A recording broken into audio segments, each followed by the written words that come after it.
ओम शांति। तो आज इस भट्टी का लास्ट दिन है।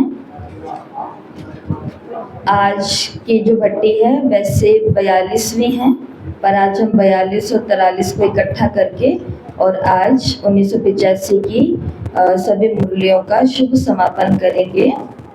तो आज जिस मुरली का हम चिंतन करने वाले हैं वो मुरली है 30 दिसंबर 1985 की। जिस मुरली का चिंतन हमारा रहा हुआ है वो मुरली थी 25/12/1985 की, जो कि क्रिसमस डे पर चली है, बड़े दिन पर अव्यक्त बाप दादा के महावाक्य। तो पहले आपको बता देते हैं इस मुरली का क्या करना है। आज इस मुरली के ऊपर टेस्ट आएगा। ये मुरली आपको एक बार खुद से फिर से पढ़नी है 25/12 वाली, और इस मुरली को पढ़ने के बाद में आज 12 बजे के बाद में टेस्ट भेज दिया जाएगा। उस मुरली का टेस्ट देना जिससे आपको पता चल जाएगा कि हमें मुरली कितनी याद है। और अभी जो हम चिंतन कर रहे हैं वो है 1985 की लास्ट मुरली 30/12/85 की, विशाल बुद्धि की निशानी। तो विशाल बुद्धि आत्माओं की निशानी क्या है वो बाबा ने मुरली के अंदर बताया। सर्वप्रथम बाबा ने कहा इस संगम युग को रूहानी मिलन का वरदान मिला हुआ है। रूहानी मिलन, रूहों का अपने विचित्र बाप से जो मिलन होता है, क्योंकि सभी लोग बाबा ने कहा वो क्या कर रहे हैं, इंतजार कर रहे हैं। दुनिया वाले अभी इंतजार कर रहे हैं बाप आएगा, उस समय ऐसा होगा वैसा होगा, लेकिन आप सबके मुख से दिल से निकलता है पा लिया। वो इंतजार कर रहे हैं कि वो आएगा तब ऐसा होगा वैसा होगा, और आप लोग क्या कहते हो, पाना था सो पा लिया, हमने पा लिया। तो बाबा ने कहा क्योंकि ये संगम जो है ना, ये इसी रूहानी मिलन के वरदान का युग है। बाप दादा भी विधाता और वरदाता का अविनाशी पाठ इसी समय चलाते हैं। श्रेष्ठ प्राप्ति करने वाले कैसे भोले साधारण आत्माएं विश्व के आगे निमित्त बनी हुई है, ये बाबा देख करके हर्षित हो रहे हैं। तो पहली बात, वो इंतजार कर रहे हैं कि वो आएगा, कैसा, तब ऐसा होगा वैसा होगा, हम कहते हैं पा लिया। दूसरी बात, ये जो समय है ये इसी रूहानी विचित्र मेले का समय है, ये मेला अविनाशी है। और तीसरी बात, इस मेले के अंदर स्वयं बाप विधाता वरदाता का अविनाशी पाठ चलाते हैं कि भगवान इस समय कैसे रहता है, ऐसे रहता है। कहते हैं ना कि भगवान जो वरदान दे रहा था सोई पड़ी थी क्या, तो वो पाठ अभी चल रहा है। इस समय जिस समय भगवान मुरली चला रहा है, चाहे वो सुबह का समय है, चाहे वो दोपहर का समय है, या फिर जब ये मुरलियां चली है वो संध्या का भी समय है। तो जिस समय भगवान मुरली सुना रहा है उस समय कोई सो रहा है, तो इसका मतलब भगवान वरदान बांट रहा है और तू सो रहा है, मनुष्य सो रहा है।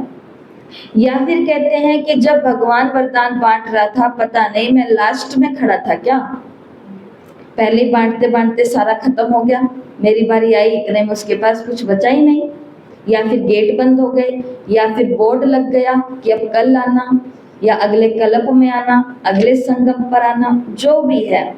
तो वो पाठ भी भगवान का अभी चल रहा है, विधाता और वरदाता। तो वरदाता का मतलब तो सबको पता है, जो चाहो वो वरदान बाबा से अभी मिलेंगे। और विधाता का मतलब क्या होता है कि वो हमें पहले विधि भी बताएगा, विधि बताएगा। वरदान तो मिल गया भगवान से, वरदान तो भस्मासुर को मिला था कि तू अमर ही रहेगा मेरे भाई, जब तक अपने सिर के ऊपर खुद हाथ नहीं रखेगा। वरदान तो रावण को भी मिला था। वरदान तो ऐसा कौन है जिसको नहीं मिला था, सबको वरदान ही मिले थे, लेकिन उस वरदान को किस विधि से आगे चलाना है वो इन्हों को विधि नहीं पता थी। इसलिए वरदान, जैसे हिरण्यकश्यप को भी तो वरदान था, कितने सारे वरदान थे, ना अंदर घर के ना घर के बाहर, ना दिन में ना रात में, ना कोई अस्त्र से ना कोई शस्त्र से, ना किसी मनुष्य से ना किसी देव से, ना ऊपर आकाश के अंदर ना धरती पर, ऐसे ऐसे कर करके तेरा कोई भी सर्वनाश नहीं कर सकता। तो ऐसी मृत्यु से प्राप्त थी। तो लेकिन उसको वो वरदान काम में नहीं लगाना आया, वरदान का मिसयूज किया। मिसयूज क्या किया? उस दिन तपस्या से उतरा, वरदान लिया और वरदान लेते ही अपने नगर में आकर के सबको कह दिया, सारे मंदिर बंद करवा दिए, पूजा पाठ कीर्तन सारे बंद। हाँ भाई सुनो सारी जनता, तुम्हारा भगवान कौन हूँ? मैं हूँ। और सब राजा था तो सबको बात पे माननी थी, लेकिन एक उसमें 5 साल का छोटा सा बच्चा था जिसने कहा मैं नहीं मानता, आप भगवान हो। तो देखो अब उसके लिए भगवान को एक नया ही रूप धारण करना पड़ा कथा के अनुसार। तो बाबा ने कहा कि मैं विधाता का भी रोल अभी प्ले करता हूँ, विधि बताता है। जैसे आज की साकार मुरली में विधि बता दी, आंखें क्या करती हैं, अब इनको चलाना कैसे है विधि बता दी, कैसे चलाना है, कर्म योगी होकर के हर एक काम करना है। इसी प्रकार बाबा संबंधों के बारे में बताते हैं कि सारे रिश्ते मेरे को बनाओ, फिर इन संबंधों में आओ। इसी प्रकार बाबा कर्म के लिए भी बताते हैं, कोई भी कर्म करो तो पहले मेरा आह्वान करो, उसके आगे पीछे का सारा सोच करके करो, तो तुमको वरदान या सिद्धि मिलेगी। या धन के बारे में भी बाबा बताते हैं, हर एक चीज के बारे में तो बताते हैं। तो विधाता वरदाता का भी पाठ अभी चलता है और मिलन का पाठ भी अभी चलता है। बाबा अब अगली बात देखते हैं कि रूहानी मिलन करता कौन है, कैसे भोले साधारण आत्माएं विश्व क्या के निमित्त बनी है। क्योंकि सभी लोग राज्य विद्या, साइंस की विद्या, अल्पकाल के राज्य अधिकार, धर्म नेता की का अधिकार, इसी को आज दुनिया में विशेष आत्मा मानते हैं। अभी कहीं पर भीड़ इकट्ठी करनी हो और ऐसी कोई विशेषता वाली आत्मा वहां पहुंच जाए तो लोग अपने आप ही देखने के लिए चले जाएंगे, कोई बहुत बड़े साइंटिस्ट आए हैं, अरे कितना दिमाग है इनों के अंदर। क्योंकि आज की मुरली किस पर चल रही है? बुद्धि के ऊपर चल रही है। लेकिन बाप दादा कौन सी विशेषता को देखते हैं? सबसे पहले अपने आप को और बाप को जानने की विशेषता आप ब्राह्मण बच्चों में है, वो किसी भी नामी ग्रामी आत्मा में नहीं है। वरदाता से वरदान ले जन्म जन्म के लिए विशेष पूजनीय बन गए, पूज्य बन गए। जो आज की नामी ग्रामी आत्माएं है ना, वो भी पूज्य आत्माओं के आगे जाकर के नमन और वंदना करती हैं। कितने ही बड़े हो, कितने ही ऊंचे हो, कितने बुद्धिजीवी लोग हों, लेकिन बाबा ने कहा फिर भी नमन और वंदन तो किसके आगे करती है? पूज्य आत्माओं के आगे। तो ये पूज्य आत्माएं पूज्य बनी कब थी? जब इन्होंने संसार के सारी इन चीजों को छोड़ करके सिर्फ एक ही कार्य किया, और वो क्या था? भगवान की तरह संसार की आत्माओं के ऊपर रहम करना। रहम किया, रहम किया, रहम किया, तो फिर उनकी पूजा इस रूप में होती है। ना उम्मीदवार आत्माओं को उम्मीदवार बनाना, यही बाप की विशेषता है। तो आज बाप दादा वतन में मुस्कुरा रहे थे। जो भी हो, जैसे भी हो, लेकिन परमात्मा को पसंद हो। ठीक है? जो है जैसे हैं, जो हैं और जैसे हैं, टूटे फूटे हैं, टेढ़े बांके हैं, मनमत परमत श्रीमत सबको मिक्सचर कर करके ब्राह्मण जिंदगी गुजार रहे हैं। जैसे भी हैं भगवान को पसंद है। इतनी तो उम्मीद भगवान ने हमारे अंदर जगा दी कि चलो भाई, हमारे निमित्त हमें कुछ भी कहें, हमारे जिज्ञासु हमें कुछ भी कहें। अब कल 2 दिन से कईयों के फोन आ रहे हैं कि क्या सेवा करते हो, क्या सेवा करते हो, क्या सेवा करते हो। क्या कहें इनको कि थोड़े समय पहले फोन आते थे, क्या कर रहे हो, क्या चल रहा है, क्या चल रहा है। वो आज कह रहे क्या कर रहे हो, क्या कर रहे हो। तो लोग तो जो देखेंगे वैसे ही बोल देंगे। उनको थोड़ी ना पता है कि कुछ भी करने के पीछे क्या क्या लगता है। उनको तो खाली बोलना होता है इतना ही, बहुत अच्छा है, बहुत बुरा है, बहुत अच्छा है, बहुत बुरा है। एक ये भोलानाथ भगवान ही है जो कहते हैं जो है जैसा है बहुत पसंद है। हमारे बुरे दिनों में भी हम उसको बहुत प्यारे लगेंगे और हमारे चढ़ते दिनों में भी हम उसको उतने ही प्यारे लगेंगे। तो जो है जैसा है पसंद है।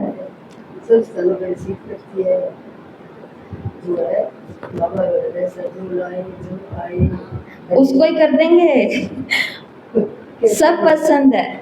बहनों के आगे आप कोई भी और कैसी भी चीज लेकर के आओ, उनको सब पसंद है, वो सबको लगा देगी, आपका तो भाग्य जगा देगी।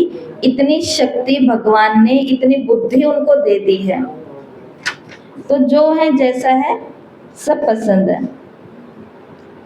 इसलिए तो अपना बना लिया। फिर यहाँ पर वो दुनिया की बात आई कि वो इंतजार कर रहे हैं और आपने पा लिया। संपन्न बन गए, आप संपन्न बन गए, और वो बुद्धिवान अभी तक परखने में अपना समय समाप्त कर रहे हैं।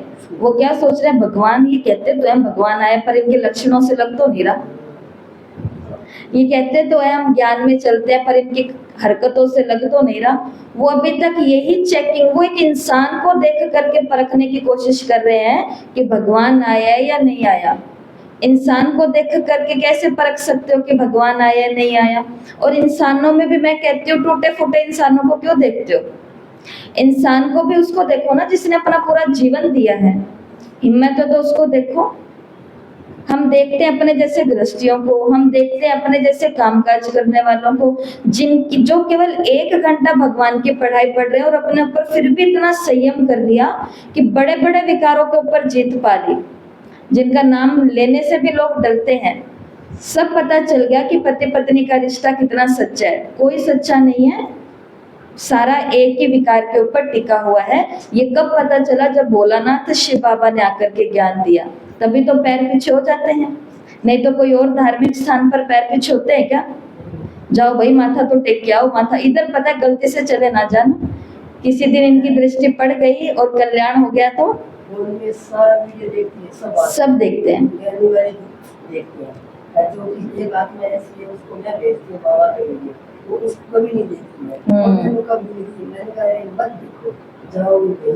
जाओगे भाई, हड्डी एक ही है, वो ये सबका मालिक।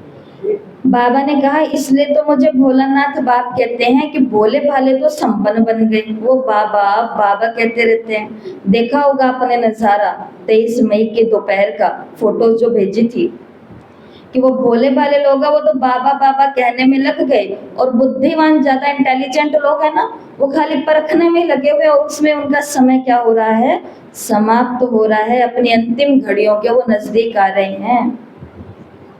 पहचानने की विशेषता ने आपको विशेष बना लिया, पहचान लिया, प्राप्त कर लिया, पर अब आगे क्या करना है? जो जैसा हूं वैसा तो उसको पसंद आ गया, पर ऐसा चलूंगा नहीं, उसके लिए अब आगे क्या करना है वो बाबा ने काम दिया है।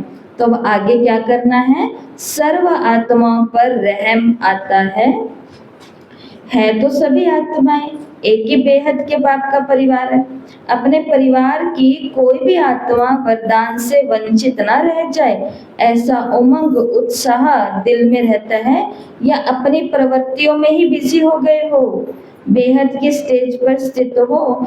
बेहद की आत्माओं की सेवा का श्रेष्ठ संकल्प ही सफलता का साधन है। ये प्रवृत्ति है, एक सेंटर, एक सेवा केंद्र, उसकी क्या है? प्रवृत्ति है। क्योंकि जैसे घरों में सब संभालना पड़ता है, ऐसे यहाँ पर भी सब संभालना और निभाना पड़ता है। तो बाबा ने कहा अपने अपनी प्रवृत्ति में बिजी हो गए हो, या इधर उधर वालों पर दया भी आती है, रहम भी आता है कि हमारे परिवार की कितनी आत्माएं भगवान के वरदानों से वंचित है। तो कितना है हमारा परिवार? कितने जनों का परिवार है हमारा? लगभग 820 करोड़ सदस्य हैं। कहा जाता है वसुदेव कुटुंबकम, कि संपूर्ण विश्व मेरा परिवार है। तो अपने परिवार को क्या हमने सारे वरदान दिलवा दिए हैं, या अपनी प्रवृत्तियों में ही बिजी हैं? जब जब योग लगाएंगे अपने लिए लगाएंगे कि जो दुख बाबा आज मेरे पर आया है ना, इस दुख से जो जो आत्मा गुजर रही है बाबा, वो सारी आत्माएं आपकी शरण में आ गई हैं। ये होता है दुख में भी सेवा कर देना। ऐसा होता है या नहीं होता? होता है ऐसा, या दुख के अंदर खुद ही अपने दुख में ही पड़े रहते हैं? बताओ। थोड़ा थोड़ा अब सीख रहे हैं ना। निमंत्रण बांटने वाले को, अब बाबा ने कहा देखो इतना बड़ा गोल्डन जुबली मना रहे हैं, विशाल प्रोग्राम कर रहे हैं, तो इस विशाल प्रोग्राम के अंदर सब तैयारियों में लगे हुए हैं। कौन कौन सी तैयारियां? किसी को भाषण करने को मिलेगा तो कहते हैं हम कर लेंगे, निमंत्रण बांटने को मिलेगा तो कहते हैं हम कर लेंगे। बाबा ने कहा यही तैयारियां की है, इसको कोई विशाल तैयारी कहा जाएगा क्या? बाबा ने कहा ये तो बाएं हाथ का खेल है, भाषण करना ये लो जी, नींद में उठा के करा लो, कर लेंगे। टॉपिक बताओ, बस पर्चे बांटने हैं, बताओ अभी टीम को बुलाते हैं, अभी बंटवा देंगे। कहाँ पर प्रदर्शनी लगानी है, अभी बुलाते हैं, शाम की मीटिंग, अभी बनाते हैं प्लान, निकालते हैं अपना बोर्ड और मार्कर, ये लो चित्र और आओ किसको कौन सा समझाना है, ये लो जी। बाबा ने कहा बस ये तैयारियां कर रहे हो, ये कोई विशाल तैयारी नहीं है। अब थोड़ा ध्यान से सुनना, भगवान के हिसाब से विशाल बुद्धि आत्मा की क्या निशानी है और विशाल सेवा क्या होती है। जो ड्यूटी मिली वो ड्यूटी पूरी कर लेना, इसको कोई विशाल उमंग नहीं कहा जाता। ड्यूटी बजाना ये तो आज्ञाकारी बनने की निशानी कि हम अपने केंद्र के आज्ञाकारी हैं, जो सेवा देंगे वही सेवा कर लेंगे। तो ये तो बाबा ने कहा आज्ञाकारी की निशानी है ड्यूटी बजाना। लेकिन बेहद की विशाल बुद्धि, विशाल उमंग उत्साह, सिर्फ इसको नहीं कहा जाता। विशालता की निशानी है हर समय अपनी मिली हुई ड्यूटी में, सेवा में कोई नवीनता लाना। नवीनता जैसे उदाहरण बाबा ने दिया, चाहे भोजन खिलाने की, चाहे भाषण करने की ड्यूटी हो, लेकिन हर सेवा में हर समय नवीनता भरना, इसे कहा जाता है विशेष विशालता। जो 1 वर्ष पहले किया उसमें कोई ना कोई रूहानियत की एडिशन हो, पिछले साल जो किया सेम वही। अब देखो शिवरात्रि तो हर साल आएगी, जन्माष्टमी हर साल आएगी, नवरात्रि हर साल आएगी, हमारा अलौकिक जन्मदिन हर साल आएगा, ये कई चीजें हैं, होली दिवाली जो भी है ये हर साल आएंगी। बाबा ने कहा जैसे गोल्डन जुबली मना रहे हैं ना, यज्ञ के कितने साल पूरे हुए वो मना रहे हैं, तो ये तो अगले साल और आएगा, फिर उसके अगले साल आएगा, फिर उसके अगले साल आएगा। बाबा ने कहा विशालता की निशानी है, खिला वही भोजन रहे हैं, पहले भी भोजन की सेवा थी मेरी और अभी भी भोजन में ही मेरी ड्यूटी है, भोजन में ही मेरी सेवा है, चाहे पकाना है चाहे खिलाना है। लेकिन पिछले वर्ष की सेवा से इस वर्ष की सेवा में उसमें भी क्या होना चाहिए, थोड़ी सी नवीनता होनी चाहिए। पहले मैं कैसे खिलाती थी, अब मैं कैसे खिलाती हूँ, या फिर पहले मैं भाषण कैसे करती थी, अब मैं भाषण में क्या कहती हूँ या क्या करती हूँ, या पहले हमारी सेवा कैसे होती थी। नवीनता, बाबा ने कहा नवीनता। ऐसा उमंग उत्साह दिल में आता है, हर समय विधि और वृद्धि बदलती रहती है। जैसे समय समीप आ रहा है वैसे हर आत्मा को बाप की और परिवार की समीपता का विशेष अनुभव कराओ।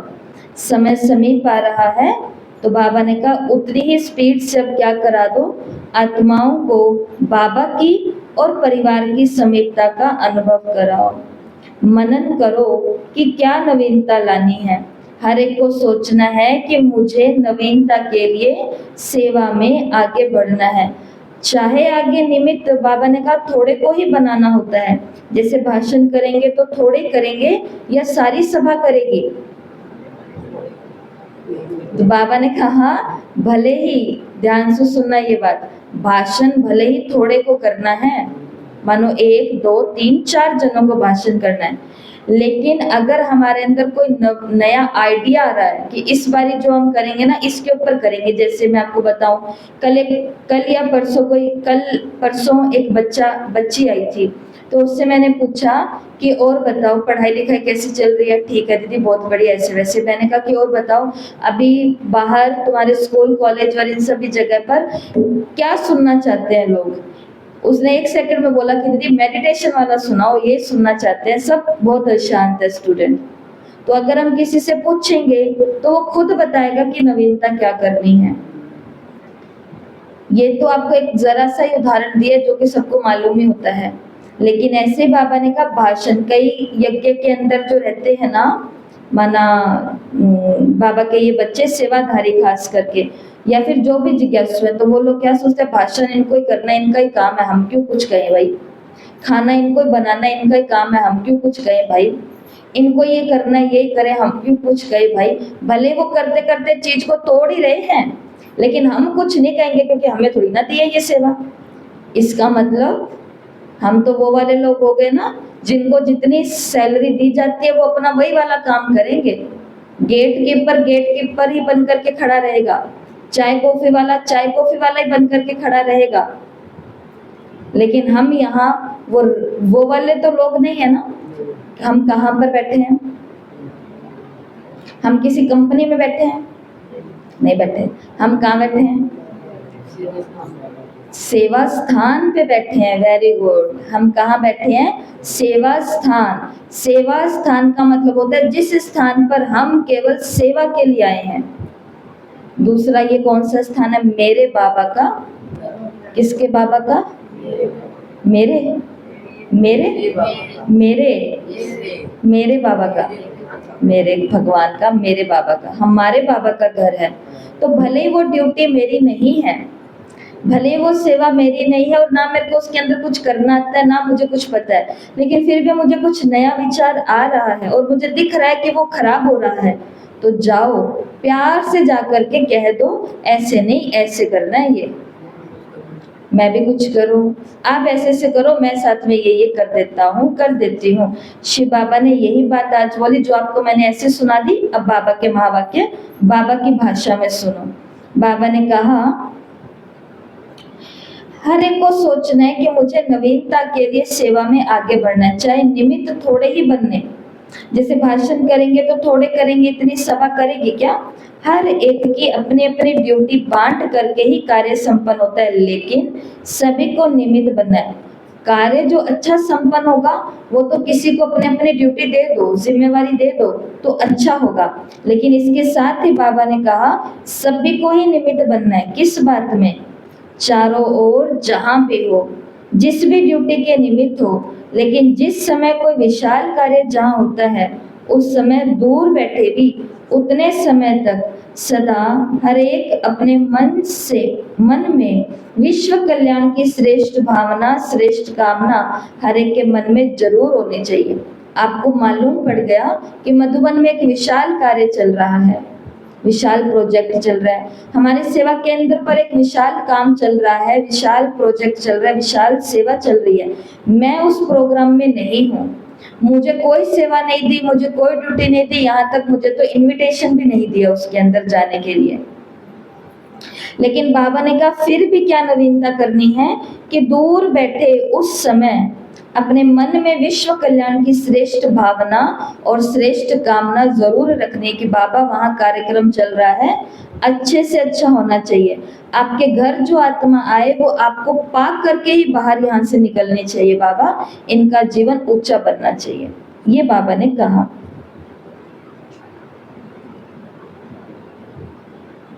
ये विशेष दिन, विशेष कंगन सभी को बांधना है। हद की बातों में बाबा ने कहा अपना समय संकल्प इनको व्यर्थ नहीं करना, बल्कि मनसा शक्ति से सहयोगी बनना है। ये होती है विशाल बुद्धि आत्माओं की निशानियां। छोटी बुद्धि वाले होते हैं ना, वो ऐसे बैठे रहेंगे, हमें तो कहा नहीं, हमें तो बुलाया नहीं, हमें कहते तो हम भी कोई योग कर देते, हमें कहते तो ये कर देते। तो सोचो जरा, जब आप अपने निमित्त आत्माओं को कहते हो, निमित्त आत्माएं आपके लिए तब भी योग करती है या जब आप जिस दिन उनके सामने आके बैठ जाते हो वो आपको देखते ही योग करना। हम लोगों को ट्रेनिंग दी हुई होती है, मुरली से पहले आप लोगों के लिए क्या करना है, योग का दान, मुरली के बाद आप लोगों के लिए क्या योग का दान करना है।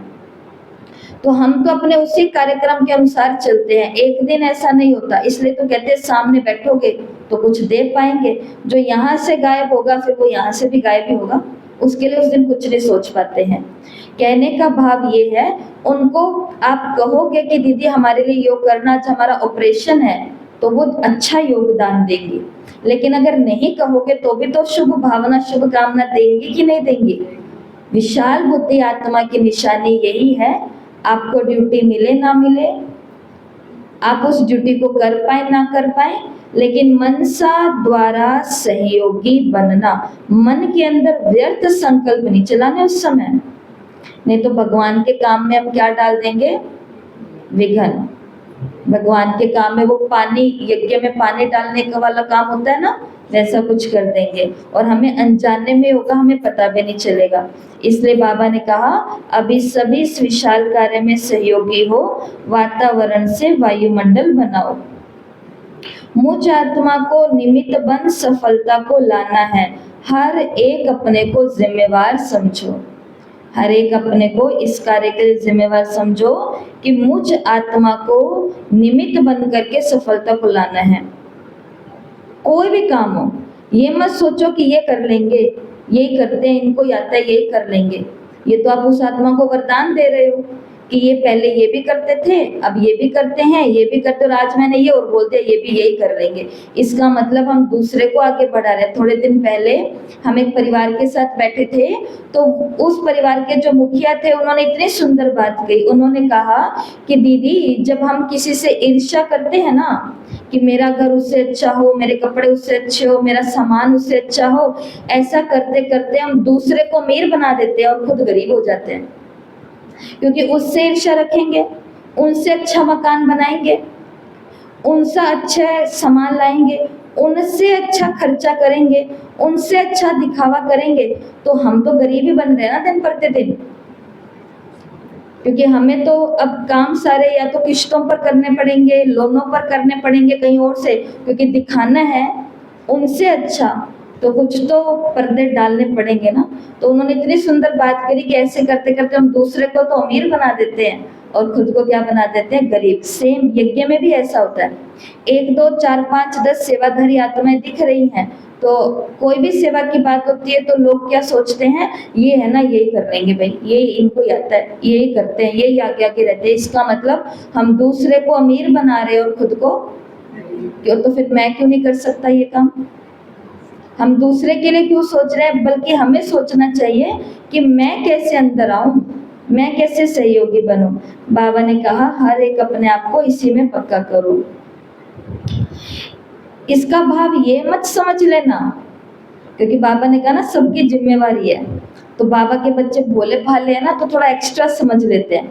सबकी जिम्मेवारी है मतलब कि जो मेन काम है उसके अंदर भी हमारी जिम्मेवारी, हम भी आगे रहेंगे। बाबा ने कहा इसका मतलब ये मत समझना कि सभी जिम्मेवार है तो भाषण का चांस सबको मिलना चाहिए या विशेष कोई ड्यूटी मिले तो ही जिम्मेवार है, इसको जिम्मेवारी नहीं कहेंगे। जिम्मेवारी किसको कहेंगे? चाहे ड्यूटी मिली है, जहां भी है, चाहे दूर बैठे हैं, चाहे स्टेज पर आने की ड्यूटी मिली है, लेकिन मुझे सहयोगी बनना है। एक भी कार्यक्रम ऐसा ना हो जिसमें मेरा सहयोग ना हो, तन मन धन का। खुशी की उमंग उत्साह की लहर फैल जाए, इसको कहा जाता है सारे विश्व में सेवा के रूहानियत की लहर फैलाना। बाकी बाबा ने कहा आत्मा या भी संसार की बहुत भयभीत है, तो उनमें खुशी की लहर पैदा करो, मोहब्बत से मेहनत करो, क्योंकि स्नेह ऐसी वस्तु है जो स्नेह के वश ना वाला भी हाँ कर देता है। प्यार से किसी को अगर कहें ना को भी वो क्या कर देंगे, हाँ कर देंगे। समय ना होते हुए भी वो समय निकाल लेंगे। आगे बाबा ने कहा कि जैसे जैसे संख्या बढ़ेगी, जितनी संख्या होगी उतना ही बांटना पड़ता है। जैसे बाबा ने उदाहरण दिया कि कोई चीज है, मानो वो कोई चीज है, वो चीज 5 हो, ये हिंदी के अंदर गणित लिखी हुई है, क्या लिखा हुआ है ये 4 है ना, चीज हो 4 और लेने वाले हो 8, तो फिर क्या करेंगे, 4 को दे देंगे, 4 खाली बैठे रहें, आधी आधी कर देंगे। 4 बनाना है, लेने वाले 8 हैं, तो हम पहले सबको 4 1 1 दे रहे थे, अब क्या कर देंगे, हाफ कर देंगे। और यही 2 गुना और बढ़ जाए, 3 गुना और बढ़ जाए, और बढ़ जाए, तो सबको इतना इतना प्रसाद दे देंगे, 1 के 4 कर देंगे। ये बात बाबा ने क्यों बोली? बाप दादा को भी विधि प्रमाण चलना पड़ता है। तो जब वृद्धि होती है ना, तो कई विधियों में चेंज होता है। उस दिन एक क्लास की माता ने बोला कि पहले दीदी हमारे पास जल्दी जल्दी आते थे, फिर दीदी हमारे पास थोड़ा कम कम आने लगे, और अब दीदी हमारे पास बहुत कम आते हैं। कारण इसका क्या है? पहले एक ही जगह फोकस था, फिर 2 जगह हो गया, फिर 3 जगह हो गया, फिर 4 जगह हो गया। जब ऐसे वृद्धि होती है तो विधियां भी बदलनी पड़ती है। शिव बाबा ने कहा बाप दादा को भी विधि से चलना पड़ता है। बाकी हाँ, अगर बाबा से किसी को मिलना है तो बाबा ने कहा वतन में आ जाओ, वहां पर कोई समय की सीमा नहीं है, जितना टाइम मिलना है ऊपर सूक्ष्म वतन में बाबा से मिल सकते हैं। बाकी माउंट आबू के ऊपर स्टेज पर जो मिलते थे, बाबा ने कहा वो विधि अब चेंज हो गई है, समय प्रमाण विधियां बनानी पड़ती है। तो ये बात को भी सभी अंडरस्टूड करना, समझना। आपको 5 साल पहले कोई बात कही हुई है और आप उसी मुताबिक चल रहे हो, और फिर आपको कोई नई बात समझाने की कोशिश की जाती है, तो हम ये बात बोलें कि भाई पहले तो हम ऐसे करते थे, आप पता नहीं ऐसे क्यों कहते हैं। ये शब्द अब सोचना ही नहीं है, क्योंकि जब वृद्धि होगी तो विधियां भी बदलेंगी, समय बदलेगा तो तरीका भी बदलेगा। और अब लास्ट में 3 बाबा के आगे बैठे हैं, महाराष्ट्र, दिल्ली और राजस्थान, और वैसे डबल विदेशी भी है। तो महाराष्ट्र वालों को बाबा ने कहा कि अब कमाल करके दिखाओ, दिल्ली वालों को कहा विशेष सेवा निमित्त बन के दिखाओ, राजस्थान को कहा हर कार्य में नंबर 1 होकर के दिखाओ। ये तीनों को बाबा ने कहा। बाकी बाबा ने कहा कि लोग बहुत भयभीत है, अभी तो बहुत भयभीत है लोग, ऐसी आत्माओं को रूहानी खुशी की लहर में लाओ। और लास्ट में कुमारियों को बाबा ने कहा है कुमारी जीवन निर्दोष जीवन होती है, तो कोई कमाल कर करके दिखाने वाली हो ना, या सिर्फ पढ़ाई पढ़ने वाली हो। लक्ष्य ये रखना कि नंबर 1 लेना ही है। सदा विशेषता ये दिखाओ कि बोलो कम, लेकिन जिनके भी सामने जाओ वो आपकी जीवन से पाठ पढ़ ले, जीवन से पाठ पढ़ें, यही है विशेषता। तो कुमारियों को डबल लक्ष्य रखना है, तो अपनी पढ़ाई और सेवा। तो बाबा ने कहा कौन सी टोकरी उठाएंगी, तो ऐसे करके ये मुरली यहाँ पूरी होती है। मुरली के साथ साथ ये बुक भी कंप्लीट होती है। अब आपको बता दिए हैं, एक मुरली बीच में रही हुई है, इससे जस्ट पहले वाली 25/12/85 की बड़े दिन की, उस मुरली का आज टेस्ट आएगा। तो मुरलियाँ आपको आज दोनों पढ़नी है और उसका टेस्ट देना है। और जैसा कि 2 दिन पहले आपको बता दिया गया था कि कल 26 तारीख है, फिर 27, 28, 29 और 30, ये 5 दिन है। तो 8-8, 9-9 करके सभी 43 मुरलियों का अब रिवीजन होगा। तो अब रात की क्लास 5-6 दिन नहीं होगी, 9 से 9:20 वाली। अब सुबह के समय, जैसे आज इन 2 मुरलियों का काम आप कंप्लीट कर लेंगे, बकाया होमवर्क है वो भी आपका रहा हुआ है तो वो कंप्लीट कर लेना। बाकी कल से रोज सुबह आपके पास 8-9 मुरलियों की लिस्ट आ जाएंगी और लिंक आ जाएगा, तो उसको जाओ और एक दिन में 8 मुरलियों की पढ़ाई करो। और 8 मुरलियों की पढ़ाई कैसे होगी? अगर हमको आदत है कि फ्री होते ही फोन चलाना है, हमको आदत है फ्री होते ही इधर उधर थोड़ा सा लोगों का हालचाल पूछ लेना है, और हमको आदत है कि 2 घंटे का काम हमको 10 घंटे में पूरा करना है, तो ये वाला थोड़ा सा काम ध्यान से करना पड़ेगा। काम फास्ट करेंगे, हाथ में मोबाइल नहीं लेंगे इधर उधर, क्योंकि पेपर के दिन आ गए ना, तो बाहर घूमने फिरने भी नहीं जाना, दोस्तों के साथ पार्टी रेस्टोरेंट होटल में नहीं जाना, सिनेमा घर भी नहीं जाना।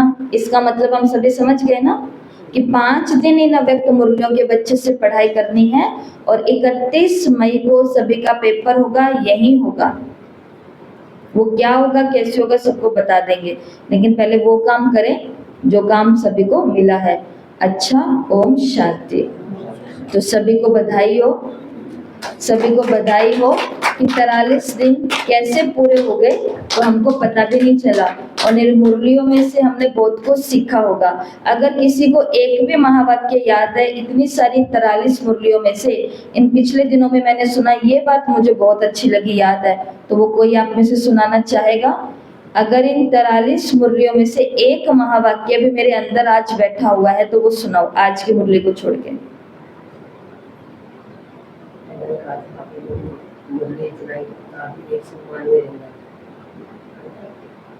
वो नियम, वो नहीं, मुरली बताओ, मुरलियों के अंदर क्या था? पापा ने तो कहा था जैसे किसी के साथ कोई बात हो गई, नाराज हो गए, तो होगी होली तो उसको भूल जाओ। भूल जाओ, किसी को भी व्यर्थ में दुख नहीं लेना। नहीं देना। बहुत बढ़िया, बहुत बढ़िया। देखो खड़े होकर के स्टूडेंट ने सुनाया, रिगार्ड दो तो रिगार्ड मिलेगा, रिगार्ड दो तो रिगार्ड मिलेगा। और बताओ किसी को। कि एक तो होता है लगा बढ़िया वाला, एक लगा होता है दुश्मनी वाला, तो दोनों ही खतरनाक है। बाबा ने कहा लगाव दोनों ही बुरे हैं। एक लगाव मोह वाला लगाव होता है और एक लगाव के लिए शब्द दिया था बाबा ने वैर और ईर्ष्या। बाबा ने कहा ये दोनों ही लगाव अच्छे नहीं हैं सच्चे सेवाधारी के लिए। और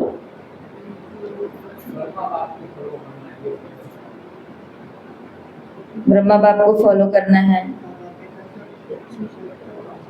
ठीक है। और हाँ, उस दिन की मुरली थी इच्छा मात्रम अविद्या, अंदर में कामनाएं हैं। तो इसलिए बाबा ने कहा ये कामनाएं जो है ना कि यही इनका त्याग अच्छा लगता है, इनका भाषण अच्छा लगता है, इनके गुण अच्छे लगते हैं, इनकी सेवा अच्छी लगती है। मुरली के तीसरे पन्ने के ऊपर की पहली लाइनें थी ये अच्छा लगता है। बाबा ने कहा ये अच्छा तो लगता है, लेकिन इसको अगर बिना धारण किए किसी का जाप करते हैं ना, तो बाबा ने कहा ये लगाव की लिस्ट में आएगा, ये इच्छा को पैदा करेगा। इसलिए जो अच्छा लगता है उसके जैसा कुछ अच्छा धारण भी करना है। और कोई बात याद आ रही है इतनी सारी मुरलियों में से? संतुष्टता रखनी है। और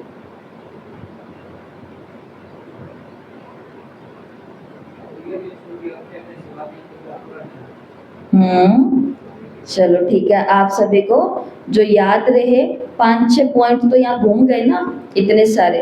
तो मुरलियां चली हैं फॉलो फादर के ऊपर, मुरलियां चली है संतुष्ट मणि के ऊपर, मुरलियां चली है मनोकामनाओं के ऊपर, मुरली चली है सच्चे सेवाधारी के ऊपर, मुरली चली है राइट हैंड के ऊपर, मुरली चली है सत्युग के ऊपर। ऐसी कई सारी मुरलियां हैं जो चली हैं। अब सारी याद आ जाएंगी, 8-8 मुरलियां रोज पढ़ोगे आपको सब याद आ जाएगा। अच्छा, ओम शांति।